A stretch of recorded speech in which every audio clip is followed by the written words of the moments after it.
When I started off in yeshiva in Manchester, I found myself thrust into a world that was completely new for me. I'd never worn a hat before and struggled to care for it, to keep track of it, and to balance it on my head when I was wearing tefillin.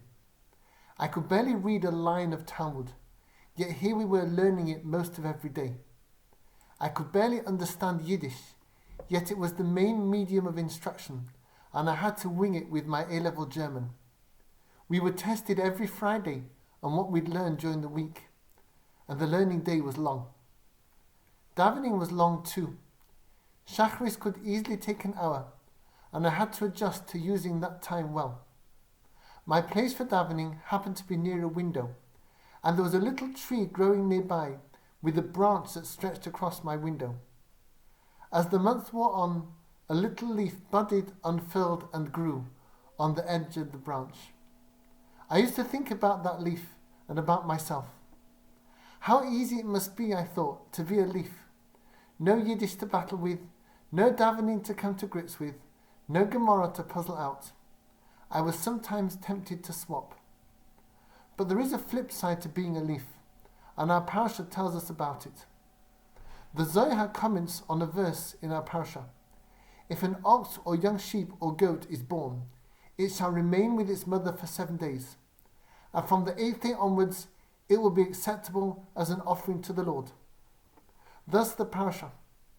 The Zohar points out that the Torah could have used words like Egel, Taleh, and Gedi, which referred to calves, lambs, and kid goats. Instead, the text refers to these animals from birth as if they were already somewhat grown. The Zohar explains that the nature of an animal is set from the day it is born. We can refer to it as if it were fully grown, because even on the day it is born, it is just a miniature version of itself as a mature adult, or on its dying day. This is why in the 2nd chapter of Bereshis, it says, whatever name Adam gave to an animal, that was its name. The Torah is telling us that that name would sum up the animal from birth to death. With us people, it's not so simple.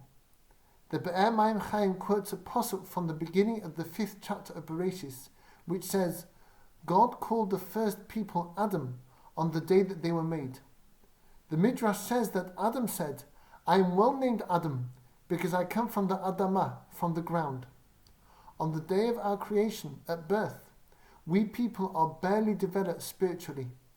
In terms of our ability to choose, to learn, to progress spiritually, we resemble the inert earth from which we come. But we can move on from there. A person can be called Enosh, which means mortal, weak and fragile, or Ish, strong and resolute. And that term Adam can itself have a second stage. If we purify ourselves enough, then we are once again called Adam on the day that we are made. But this Adam is what the prophet Isaiah calls Adamel Elyon. I will resemble the Most High God. How resplendent is this reincarnation of Adam?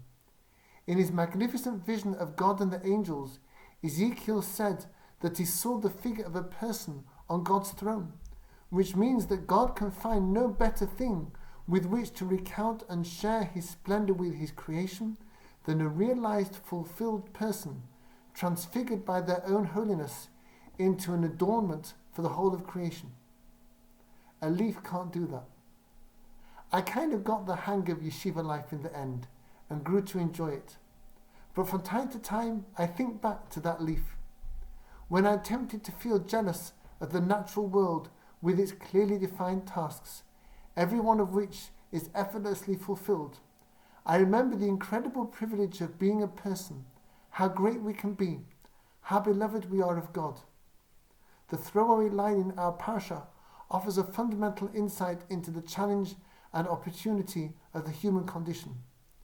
God doesn't allow us to opt out of our responsibilities and turn into leaves or waterfalls or anything, because to trade down from being a person would be to shortchange ourselves. By staying the course and holding our nerve, even when we are beset by significant challenges or temptations, we keep our sights set on the loftiest of goals.